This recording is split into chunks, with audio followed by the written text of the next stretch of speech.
আসসালামু আলাইকুম কলিজার আপুরা ভাইয়ারা, সবাই কেমন আছেন? আশা করি ভালো আছেন। আলহামদুলিল্লাহ, আপনাদের বোনও ভালো আছে। তো বলি আলহামদুলিল্লাহ। রোজকার মতো নতুন একটা ব্লগ নিয়ে আপনাদের মাঝে হাজির হয়েছি। এখন বাজে বিকেল। তো আসরের নামাজ হয়ে গেছে। তো নামাজ পড়ে আপনাদের মাঝে বসলাম।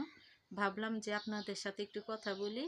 কালকেও কথা বলি নেই, একটু আর কি প্রথম জীবনের, আমি কোনোদিন লাইভ করি নাই আর কি। লাইভ করে একটু দেখলাম যে হয় কি না।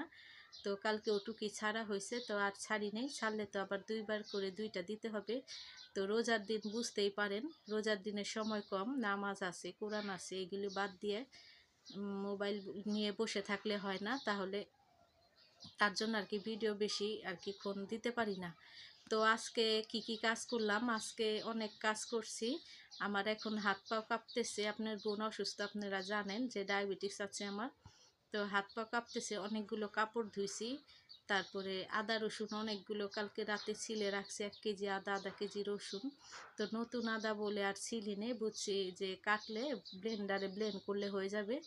তো ওগুলি ব্লেন্ড করব।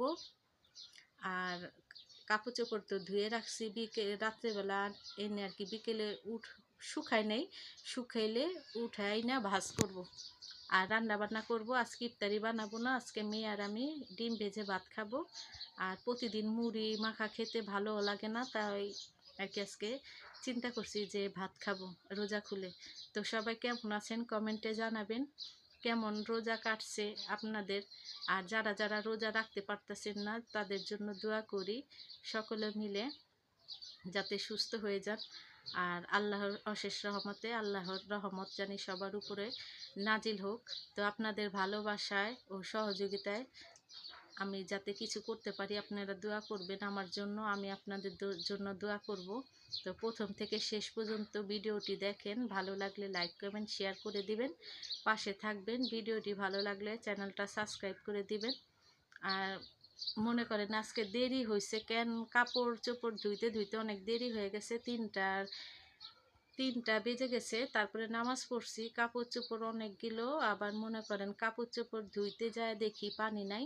তো সবাই তো জানেন না আমার বাসায় কল নাই, কল আছে আর কি, মোটর নাই, মোটর গাড়া নাই। তো আমি তো কী অবস্থায় থাকি সবাই জানেন।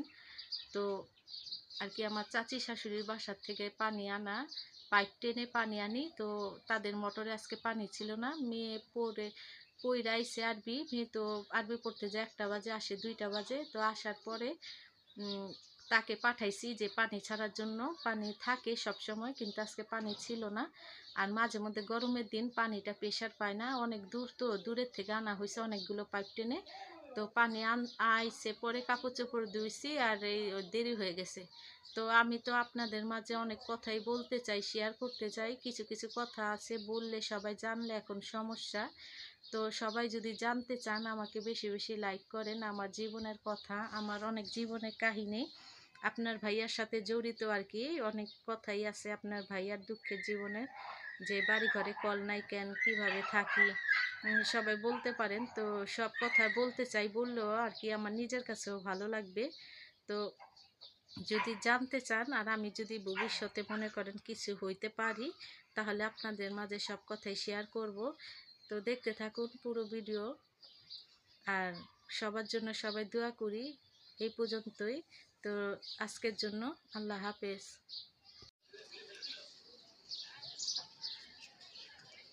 কলিজারা পুরা ভাইয়ারা, গাছে করলা হয়েছে। এই যে করলাগুলো আমি ছিঁড়ে নিতেছি। এই যে একটা, এই যে দেখেন ছোট্ট একটা করলা পেকে গেছে। এই যে একটা এখানে করলা হয়েছে, এই যে এখানে একটা, এই যে করলা, বাড়ির গাছের করলা।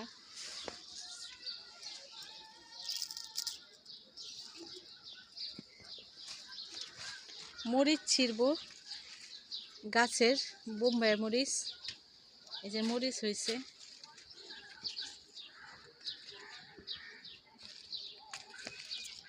এই যে মরিচ ছিললাম।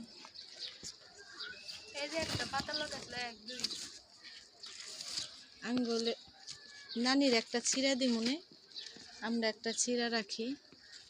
গাছে থাকলে কলিজার আপুরা মরিচ গিলেও বাড়তি হলে অনেক জাল হয়, আর মনে করেন না হলে অল্প জাল। আমার কাছে বেশি জাল খেতেই ভালো লাগে। দেখতেছি কোনটা পারবো। ছোটটা বাড়তি দেখি, ওইটা তো কালা কালা লাগে। ওই মরিচটা আলোতে আবার না, ওইটা বাড়তি, ওটা বাড়তি হয়েছে না। এই যে 2টা মরিচ পারলাম, এই যে 2 মরিচ পারলাম।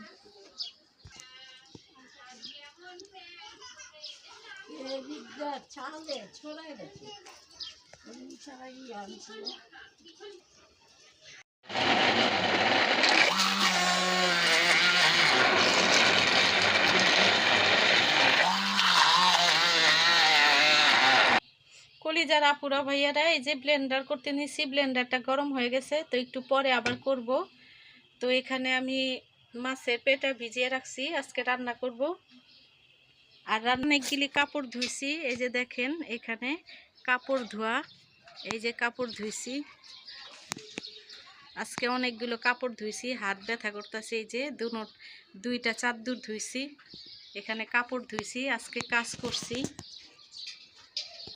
এই যে কাপড়, আজকে কাপড় অনেক।